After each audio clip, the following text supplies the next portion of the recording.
been a while since I made any videos. There's been a few things that's happened. I've had surgery on my wrist, and then we also moved to a new place. So that's why I haven't been making any videos, just kind of doing recovery, and then work got busy. So a little mixture of just everything going crazy. But today, what we're gonna be doing, we're gonna be installing one of the upper coolant hoses for the F250, good old powerstroke 6.7. SPELAB sent us a great product here for an upper coolant hose, so we're gonna install it. Obviously first, make sure the vehicle is not hot, otherwise you're gonna burn yourself. So yeah, so we'll start off, make sure you have a drip pan underneath. And then we're gonna drain some coolant into our pan. So we'll get started. So once you get underneath on the driver's side, there's a little pilot, like little valve right there where it's gonna drain into the pan. What I did first is I opened up the cap on my coolant reservoir just to kind of help out. Breathe. You don't want to drain the whole thing, just enough where you can take out that hose. All right. After you're done draining enough, or all of it, if you want to do all of it, you can do a coolant flush. But take that clip. I recommend clip this clip in case we have to reuse it for the new part. So just a little flathead under that. You're gonna do the same thing right here. There's a little clip, but you just can't see it. I was able to get it, but use my screwdriver from the backside, move this boot out, and then slide it out. After that,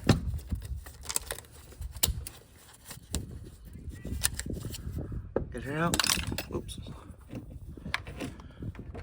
And pull it. Just wiggle it back and forth. Break it loose until you're able to get it out. All right. Freed it out. And here's the older product. Now for the new. All right, the next step is take out these 3 bolts right here. 1, 2, 3. And this is where that's gonna go.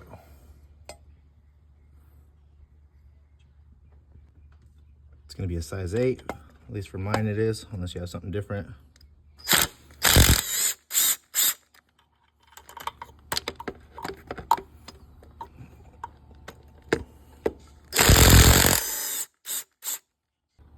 All right, once you got your bolts out, what I recommend is just going in here, be really careful, don't damage the gasket, but just clean all this stuff off. Unless you don't have anything like me, but I got a lot of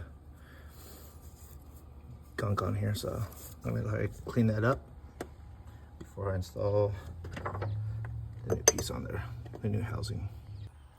All right, I got the new part on there. Make sure you torque it to spec. I recommend Googling it in case you have a different torque spec bolts than I do. All right, this part, it only goes a certain way.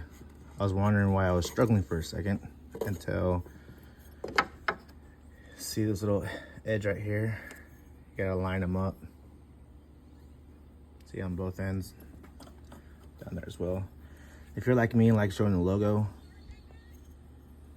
then you wanna go like this. So the logo's up, not in the bottom. But if you're one of those people who don't like showing logos, then I guess you can put it upside down. But I like to sponsor SPELAB as much as I can, especially when I'm out in events showing off. Even though there's not much to show off in this truck, but hey, strut goes everywhere. All right, next you're gonna slide the clamp in there. I have it this way so it's easier to reach with the socket or the ratchet. All right, put the next clamp on there. The only thing is that I would say just be careful when you face it this way instead of underneath. I did it this way just because it's easier just to tighten it up. Do it from underneath, but it's a little struggle, but you're able to get it on there. But for you mechanics that work on these, you know, if you have it facing up, you know, you're gonna scratch yourself up. So, but yeah, not bad. Next one is set up these two clamps, tighten those up. I had to reuse that clip. I didn't get a clip. It didn't come with a clip, so I reused my old one. All right, it was just that easy. I had to reuse my clamp. I wish they would have come with a different type of clamp, maybe like a C clamp where it's from downward, but it is what it is. But just double check, make sure all your bolts are tight. Last thing to do is add a coolant, make sure you top it off, and while you're doing that, run it, make sure you're not leaking from where you're under those bolts. Well, other than that, boom. Thank you, SPELAB, SPELAB. Came out amazing. And like any other part, it's trash. Appreciate my sponsor, SPELAB. Couldn't do it without them. They're great performance. Real cheap compared to the competitors, which I think SPELAB's there. I have their diff, I have their EGR delete, I have their CCV delete. But yeah, like I've had that on there for maybe,